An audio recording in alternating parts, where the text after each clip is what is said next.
प्यारे विद्यार्थियों, आज की इस वीडियो में हम एक और नई प्रॉब्लम के बारे में बात करने वाले हैं। प्रॉब्लम है, यदि सरल आवर्त गति से चलने वाले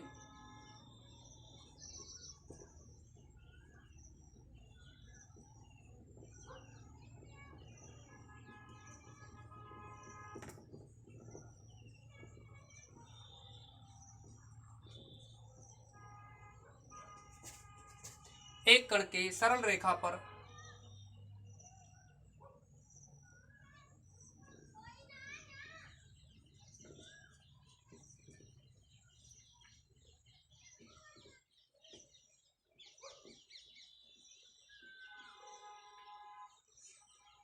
स्थिर बिंदु से जो बल केंद्र नहीं है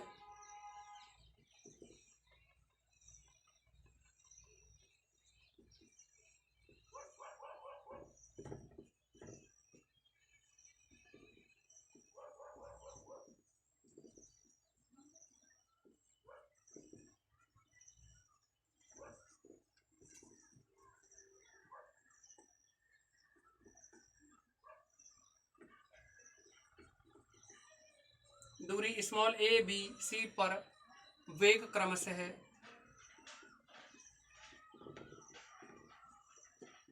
स्मॉल यू वी डब्ल्यू हो तो सिद्ध कीजिए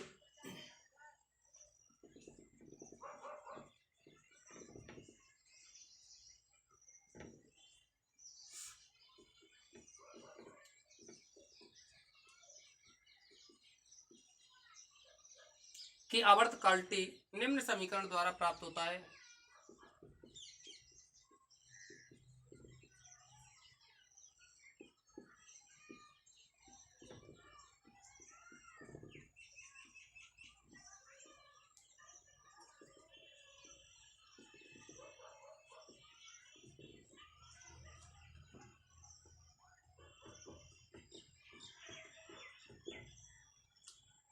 ये समीकरण है 4 pi square upon T square B minus C minus A minus B is equal to U वर्ग वी वर्ग डब्ल्यू वर्ग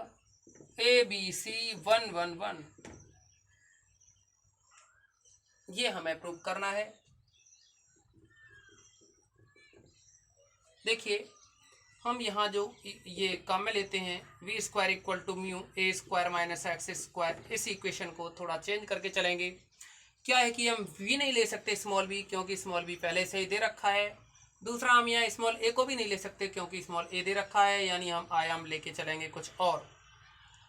ऐसे ही आयाम ए को बदल के चलेंगे। दूसरा जो वेग है, इस जगह इस वेग को भी बदल के चलेंगे, तो कैपिटल वी मान लें जैसे इसको, और ये म्यू, और यहाँ ए जो आयाम है इसको हम अगर अल्फा माने तो alpha square minus X square, इस तरह से इस इक्वेशन को लेके चलेंगे। यानी किसी भी समय कण की गति का जो समीकरण है या किसी भी बिंदु पर कण का जो वेग है सरल आवर्त गति में, वह है capital V square equal to mu alpha square minus X square, यह लेके चलेंगे।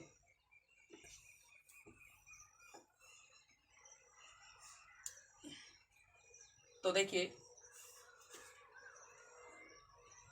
प्रिय विद्यार्थियों, आप लोगों के लिए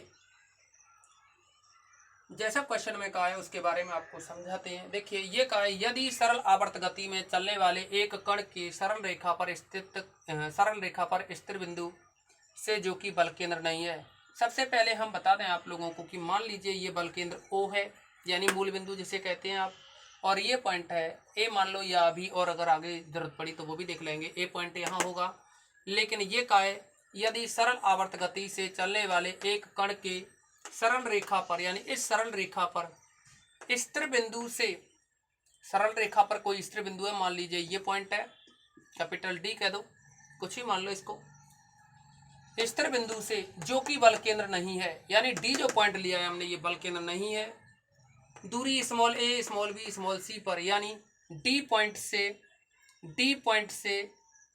ए दूरी पर, इसी डी पॉइंट से बी दूरी पर, और इसी डी पॉइंट से सी दूरी पर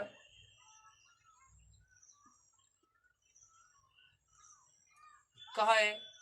कि दूरी स्मॉल ए स्मॉल बी स्मॉल सी पर वेग क्रम से u v w है, यानी यहाँ तो वेग है डी पॉइंट से स्मॉल ए दूरी पे जो वेग है वो है u, दूसरा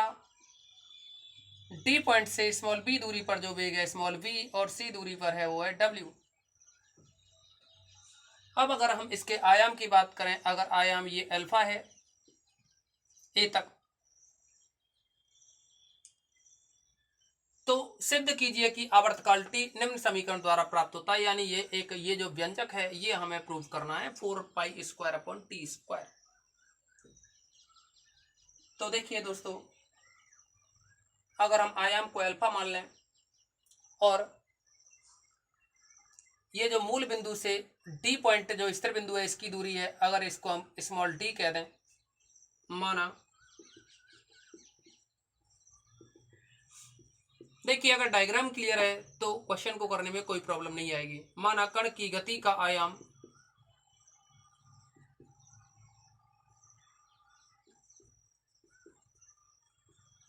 अल्फा, देखिए कण की जो गति का आयाम है वो है कितना है, अल्फा है, साथ ही जो तीव्रता है वो है म्यू है, और डी की ओ से दूरी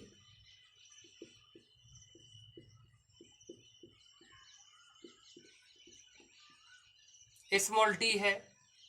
तब केंद्र ओ से एक्स दूरी पर वेग केंद्र ओ से किसी एक्स डिस्टेंस पे, मान लीजिए ओ से एक्स दूरी यहाँ तक हो जाए, ये दूरी एक्स हो जाए, तो इस एक्स दूरी पर जो वेग है अगर हम कैपिटल वी मान लें, तब ओ से स्मॉल एक्स दूरी पर वेग कैपिटल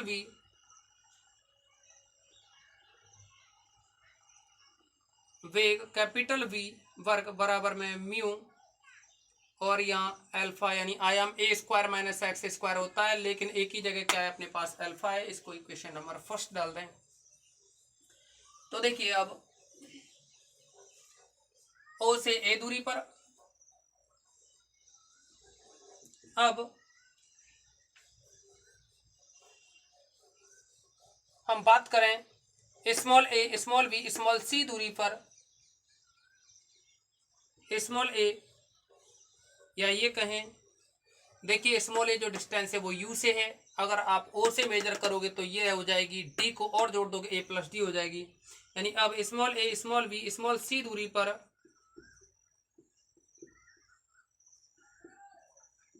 कण की गति के समीकरण, तो देखिए ये बनेगा, यहां जो कैपिटल वी वेग है उसकी जगह अपने पास यहाँ स्मॉल ए के लिए है यू, तो ये रहेगा स्मॉल u² = म्यू, साथ में अल्फा, अल्फा जो आयाम है ये लिखेंगे α² - x²। तो देखिए x जो डिस्टेंस होगी वो क्या होगी, इस कंडीशन में a के लिए सॉल्व कर रहे हैं पहले, तो x जो डिस्टेंस होगी वो हो जाएगी, यानी कण अगर इसे p पॉइंट डाल दें, इसे q पॉइंट डाल दें और इसे r पॉइंट डाल दें, तो देखिए p पॉइंट तक जो डिस्टेंस होगी वो होगी d, तो ये और a ये, तो a + d दूरी दोनों टोटल जुड़ के कितनी हो जाएगी, a + d दूरी हो जाएगी, तो दूरी o से p तक की ये हो जाएगी, a और d दोनों जोड़ देंगे तो ये बना a + d का होल स्क्वायर। ऐसे ही देखिए दूसरा v तक के लिए बात करें तो ये बनेगा v² = म्यू, साथ में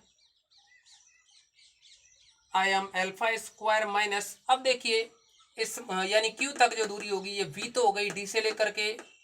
q तक की, और d और ये स्मॉल d है, ये o से कैपिटल D तक की दूरी, तो दोनों को जोड़ देंगे यानी b + d का स्क्वायर। ऐसे ही w² = आएगा म्यू α² माइनस का, देखिए ये b + d हो गया। अब हम r तक की डिस्टेंस की बात करें तो r तक d से लेकर r तक जो डिस्टेंस है, d से लेकर r तक की डिस्टेंस c है, और ये o से लेकर के कैपिटल D तक की जो डिस्टेंस है वो d है, तो d को और c को जोड़ दें तो ये बनेगा c + d का होल स्क्वायर। अब देखिए हमें ये तीनों इक्वेशन सॉल्व करनी है और आपको दिख रहा है ये डिटरमिनेंट है तो डिटरमिनेंट की फॉर्म में, और देखिए क्या नहीं है, ये अल्फा है ये हमने माना, और ये दूरी है ओडी ये भी हमने मानी है, डी जो दूरी है यहाँ, तो अल्फा का और डी का हमें विलोपन करना है। देखिए पूरे समीकरण में यहाँ जो आपके पास अल्फा और डी हैं, ये यहाँ अल्फा और डी नहीं आ रहे हैं, और सब कुछ है, यू वी डब्ल्यू भी आ रहा है, ये आ रहा है। अच्छा एक म्यू को और एलिमिनेट करना है, तो देखिए इसे सॉल्व करने के लिए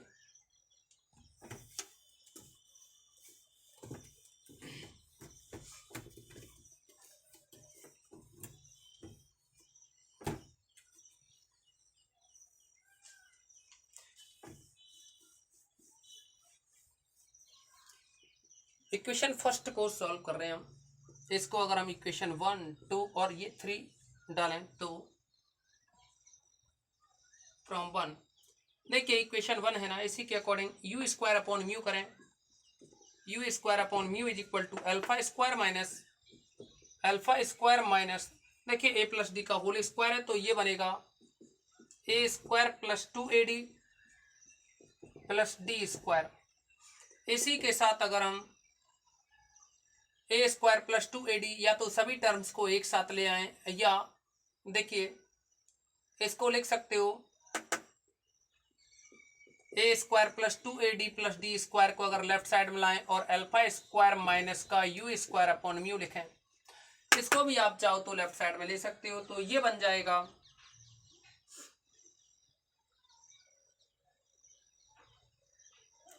देखिए हमें अल्फा को एलिमिनेट करना है और डी को एलिमिनेट करना है, अल्फा और डी को एलिमिनेट करना है, तो इसे एलिमिनेट करने के लिए आप इसको लिख सकते हो this implies you square upon mu को ए स्क्वायर के साथ में, यू स्क्वायर अपॉन म्यू को ए स्क्वायर के साथ में, इसके साथ में प्लस का 2AD, डी को एलिमिनेट करना है, प्लस यहां देखिए D square minus alpha square है, इसको भी एलिमिनेट करना है। इक्वेशन नंबर 4 डाल दें। ऐसे ही क्या है समीकरण 2 व 3 से,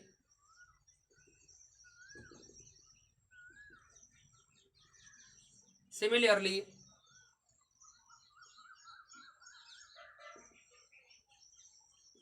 यूजिंग 2 and 3 इम्प्लाइज, देखिए अब कुछ नहीं है, हम यहाँ क्या चेंज होगा, देखिए पहले जो ए था उसकी जगह बी करना है, और दूसरा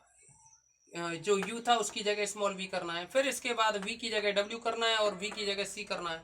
तो यानी ये बनेगा V square upon mu plus A की जगह वी लाना है प्लस का 2A, अब देखिए ए की जगह बी आएगा तो 2BD प्लस यहाँ डी है तो ये D square minus alpha square equal to 0। ऐसे ही क्या है थर्ड वाली इक्वेशन से क्या बनेगा, v की जगह क्या आ जाएगा w आ जाएगा, w square upon mu plus v की जगह आ जाएगा c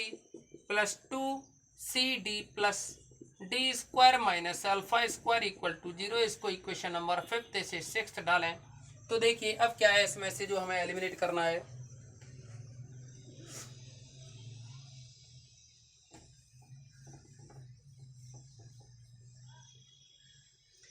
एक तो हमें यहां से डी का एलिमिनेशन करना है, एक इस ब्रैकेट का जो कि सेम है तीनों में ही। तो देखिए दोस्तों इसके साथ में जो गुणक है क्या मान सकते हैं आप, इसके साथ में गुणक 1 मान सकते हैं, नहीं भी माने तो भी कोई दिक्कत नहीं है, तो आप लिख सकते हैं यहाँ अब 1 और यहाँ तीनों में क्या है डी तथा D square minus alpha square का विलोपन करने पर, यानी इनका जब एलिमिनेशन करेंगे तो देखिए ये बनेगा, इनको डिटरमिनेंट में लिखते हैं, ये आएगा यहाँ से U square upon mu plus का ए स्क्वायर, दूसरा है V square upon mu plus का वी स्क्वायर, तीसरा है डब्ल्यू स्क्वायर अपॉन में म्यू प्लस का सी स्क्वायर, ये बनेगा 2। देखिए यहाँ से आप 2AD है ना तो 2D और 2D, तो आप यहाँ से 2D को ही एलिमिनेट कर दो, तो यहाँ रहेगा ए बी सी यहाँ से अगर ये हट जाएंगे तो इनके साथ में जो है 1 1 1 रह जाएगा, 1 1 1 इक्वल टू 0।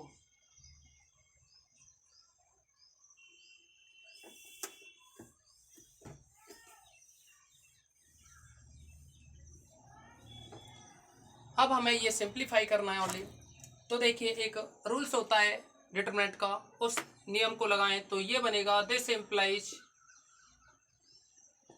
किसी एक डिटरमिनेंट को दो भागों में तोड़ सकते हैं और वो कुछ इस तरह से होगा। देखिए यहाँ U square upon mu, B square upon mu, W square upon mu, U square upon mu, V square upon mu, W square upon mu, फिर आएगा ए B C 1 1 1, A B C 1 1 1। दूसरा इसी के साथ में A square B square C square, A square B square C square, A B C 1 1 1, A B C 1 1 1, ये बनेगा।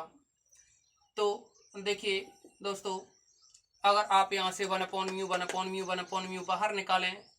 तो ये बनेगा U square V square W square small A B C 1 1 1 plus A square B square C square, और देखिए ये रहा A B C 1 1 1 equal to 0। अब देखिए आप इसमें अगर कुछ रूल्स लगाएं तो आपको जो प्रूव करना है वो लिख लो पहले, या फिर अभी एक लाइन और बढ़ा दें। देखिए इसमें ये रूल्स पढ़ते हैं हम डिटरमिनेंट्स का कि जो कॉलम होता है किसी भी डिटरमिनेंट्स के कॉलम को अगर रो में चेंज करते हैं तो डिटरमिनेंट पर कोई प्रभाव नहीं पड़ता है। तो देखिए प्यारे विद्यार्थियों, ये बन जाएगा 1 अपॉन म्यू, यहाँ जो U square V square W square है अगर इसको रो में चेंज कर दें, और ए बी सी है इसको भी रो में चेंज कर दें, और 1 1 1 है इसको भी रो में चेंज करें। प्लस ऐसा इसलिए किया क्योंकि जो आपके लिए जो आंसर लिखा यानी जो प्रूव करके लाना है उसमें U square B square W square ऊपर वाली रो है, तो उसके अकॉर्डिंग ये किया। अब देखिए इसी के साथ अगर इसमें आप दूसरे वाले डिटरमिनेंट्स में अगर आप रूल्स लगाएं, यानी R1 की जगह लिखें R1 माइनस R2 और R2 की जगह लिखें R2 माइनस का R3, तो देखिए ये बन जाएगा, यानी जो R1 है ये पहली वाली रो है, इसको लिखोगे आप इस में से दूसरी वाली को माइनस करते हो, यानी ए स्क्वायर माइनस बी स्क्वायर, फिर ए माइनस बी और 1 माइनस 1 0। दूसरा 2 को लिखोगे 2 में से 3 माइनस करते हैं, यानी बी स्क्वायर माइनस सी स्क्वायर, बी स्क्वायर माइनस सी स्क्वायर, बी माइनस सी और 1 माइनस 1 0, फिर है सी स्क्वायर सी 1 सी स्क्वायर सी और ये 1 इक्वल टू 0। इसी के साथ देखिए अगर आप इस म्यू से मल्टीप्लाई कर दें, अगर आप इस म्यू का मल्टीप्लाई कर दें तो यह म्यू की वैल्यू भी लिख सकते हो आप टी पाई, यानी जो म्यू होता है आवर्तकाल T is equal to 2 pi upon root mu बनता है, इसको भी आप लिख सकते हो, यानी अगर स्क्वायर करें तो ये बनेगा T square equal to 4 pi square upon mu. अगर म्यू की वैल्यू निकालें यहाँ से तो ये बनेगी, देखिए दोस्तों म्यू की वैल्यू लिखोगे यहाँ से, म्यू इधर लाओगे लेफ्ट में तो 4 pi square upon T square, यहाँ लिखोगे आप 4 pi square upon T square upon में लिखोगे टी स्क्वायर ऊपर चला जाएगा, और ये बनेगा U square B square W square small A B C 1 1 1, और इसी के साथ में प्लस, देखिए यहाँ ज़्यादा माइंड दौड़ाने की जरूरत नहीं है, ए स्क्वायर माइनस बी स्क्वायर को आप लोग लिखोगे ए प्लस बी ए माइनस बी ब्रैकेट में, यानी ए स्क्वायर माइनस बी स्क्वायर का फॉर्मूला बनता है ना ए प्लस बी ए माइनस बी, ये लिखोगे। अगर ए प्लस बी ए माइनस बी लिखोगे तो ए माइनस बी वाली टर्म कॉमन आ जाएगी, ए माइनस बी वाली टर्म कॉमन। दूसरा देखिए यहाँ से बी माइनस सी और बी प्लस सी करोगे इसे तो बी माइनस सी वाली टर्म इसमें से कॉमन आएगी। जैसे ही ये कॉमन आ जाएंगी तो ये डिटरमिनेंट रहेगा कुछ इस तरह से, यहाँ से रहेगा ए प्लस बी वाली टर्म, यहाँ रहेगा 1 और ये रहेगा 0। यहाँ देखिए बी माइनस सी अगर कॉमन आ गया तो यहाँ रहा बी प्लस सी, यहाँ रहेगा 1 और ये रहेगा 0। अब देखिए ये सी स्क्वायर सी और ये 1 सी स्क्वायर सी और ये 1 इक्वल टू 0। इसी के साथ T square upon 4 pi square U square V square W square A B C 1 1 1 प्लस में A minus B minus C, और देखिए अगर आप इस 1 के लिए सॉल्व करें डिटरमिनेंट को उस रो या कॉलम के लिए सॉल्व करते हैं जिसमें मैक्सिमम 0 हो। तो आप लोग समझेंगे यहाँ ये 1 है, तो इस देखिए 0 0 1 है, तो इस 1 के लिए सॉल्व करें तो ये कॉलम हटेगा, ये रो हटेगी, तो ये बनेगा a प्लस बी, माइनस करोगे फिर 1 से मल्टीप्लाई करके minus B minus C is equal to 0। देखिए इस v से ये v कैंसिल हो जाएगा, तो ये टर्म बन जाएगी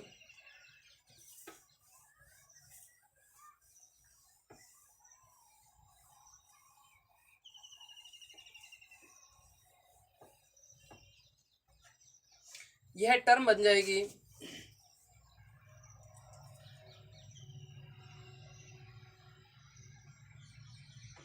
इसमें से T square upon 4 pi square है, और इसी के साथ में ये है U square B square W square, U square B square W square, साथ में ए बी सी और 1 1 1, ए बी सी 1 1 1 प्लस देखिए ये है A minus B minus C, A minus B minus C, और देखिए यहाँ बचेगा A minus C is equal to 0। आप इसको लिख सकते हो T square upon 4 pi square U square V square W square A B C 1 1 1। अब देखिए इसी के साथ में ये बना, अगर हम यहाँ से माइनस कॉमन लें तो minus A minus B minus C minus A बनेगा इक्वल टू 0। तो ये रहा T square upon 4 pi square U square V square W square A B C 1 1 1 equal to, इस टर्म को आप राइट साइड में ले जाएं तो ये बन जाएगा ए minus B minus C minus ए। अब देखिए यहाँ से 4 पाई स्क्वायर को इधर ले जाओगे क्रॉस मल्टीप्लाई करते हुए, तो 4 पाई स्क्वायर ऊपर जाएगा, टी स्क्वायर अपॉन में आएगा, यानी ये बनेगा U square V square W square A B C 1 1 1 equal to 4 pi square ऊपर जाएगा, इसी के साथ ही टी स्क्वायर अपॉन में आएगा, ये बना ए minus B minus C minus ए। तो प्यारे विद्यार्थियों, इस प्रॉब्लम में यही आपसे प्रूव करवाया था। उम्मीद करते हैं आप लोगों की समझ में आया होगा। बस इस वीडियो में इतना ही।